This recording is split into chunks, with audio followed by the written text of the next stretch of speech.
We met young two college kids who believed love could conquer anything. And for a while, it did. Our early years were filled with laughter, plans, promises whispered in the dark. We got married under a tree where we carved our initials. She wore her mother's necklace. I cried when I saw her walking down the aisle.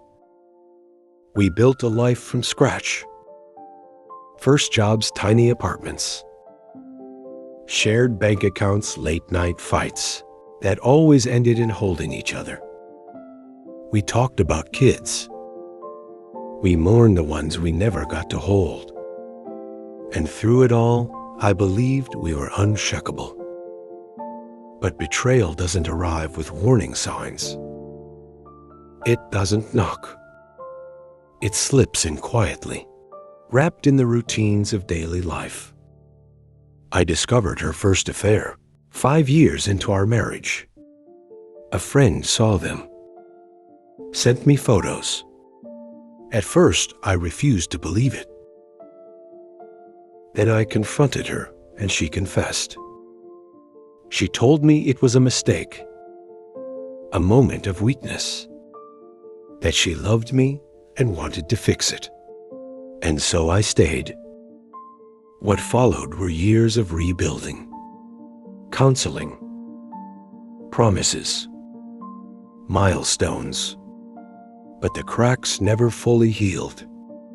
And somewhere inside me, a quiet fear began to grow, that this would not be the last time.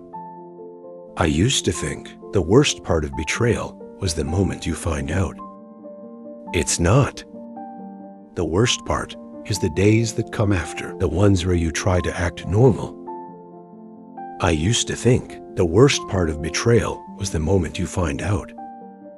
It's not.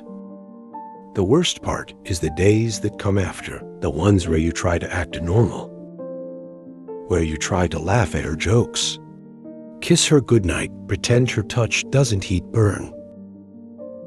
It's the way your mind becomes a battlefield, and every kind word she says is a bullet you don't know how to dodge. That was my life after the second time I stayed. God help me, I stayed. She swore it was over. She begged. She cried. She said she'd prove it to me. And I wanted to believe her because the alternative? Walking away from the life we built felt like cutting off a limb. So we went back to therapy. She deleted that man from her contacts, blocked him everywhere. I saw her do it. She left her phone unlocked. Let me check it whenever I wanted. It was all part of the new rules we agreed on. And for a while, things seemed better. But that's the trick about trauma. It doesn't knock. It seeps. I'd be making coffee and suddenly remember his message. I'd hold her hand in a movie theater and wonder if she held his the same way. I'd watch her sleep and wonder whose name she whispered in her dreams. I couldn't breathe inside my own head. 6 more months went by. We moved houses. New place, fresh start. That ass what she said. We bought new furniture. Painted the walls. I smiled for the neighbors. But inside, I was unraveling. My friends noticed. My brother pulled me aside one day and asked, "Are you okay?" I told him I was tired. He didn't push, but his eyes said everything. I wasn't okay. I hadn't been for a long time. I kept telling myself she was trying. That should count for something, right? But even the sincerest apology doesn't. So trust back together. It just lays the thread beside you and watches you bleed. And then came the third.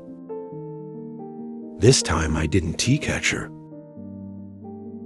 She didn't he confess. I felt it. That sixth sense you develop when you've been lied to enough. She got quieter. Stayed longer at work. She smiled to herself when she didn't he know. I was watching. I asked her, is there something I should know? She said no. Of course not, and I wanted to believe her. But that night, I checked the shared iCloud account. She forgot to log out. There they were. Photos, messages, voicemails. He was younger. Her trainer. They met 3 times. Hotel receipts booked under her maiden name. I stared at the screen for hours. Not because I didn't believe it, but because I already did. Before I saw anything, I already knew. My hands were shaking. Not with rage, with disappointment, with the realization that I had become a stranger in my own marriage. When I confronted her, she didn't cry. She went cold. I thought we were done with the past, she said. And that's when I knew she was gone. Not physically, but everything that made her the woman I loved. It wasn't there anymore. Or maybe I was just finally seeing her clearly. Didn't he scream? Didn't he throw anything? I simply nodded, packed a bag, and walked out. But didn't he go far. I sat in the car outside the house until dawn. Because leaving your whole life doesn't happen in a single motion. It happens in pieces. I thought about our wedding, the vows, the first apartment, the night we cried over a miscarriage. And I wondered where those moments lies. 2, or had she loved me once and simply stopped? What changes a person? What makes someone choose to deceive the one who did die for them? 2 weeks passed. She didn't call. Didn't text. When I returned for more of my things, she wasn't home. I found a note on the counter. It said, I didn't know how to love you the way you needed. I'm sorry, I kept pretending I could. No signature. Just that. I sat on the kitchen floor and read it 5 times. Then I lit a match and watched it burn. The ashes curled like a memory unraveling. And somewhere between the silence and the smoke, I realized I hadn't just lost her. I had lost myself. The following weeks were a blur. I stopped eating regularly. Slept in my car. Some nights I couldn't bear the silence of empty rooms, nor the noise of company. Grief is strange like that. It doesn't just break you, it makes you forget how to be alive. People told me you'll heal. They said time fixes everything. But what if time doesn't fix you? What if time just teaches you how to live with the damage? Some nights I stood at the edge of the bridge that overlooked our favorite park. I thought about jumping. Not to die, but to feel something real again. I started therapy again. Alone this time, I told the therapist everything. The good, the bad, the betrayal, the confusion. He said something I still think about you. Didn't he fail at love? You just loved someone who couldn't meet you there. And for the first time in years, I cried like a child because finally someone saw me. Not the version of me that forgave, not the version that stayed, but the man who broke in silence. There is more to tell. But for now, this is enough.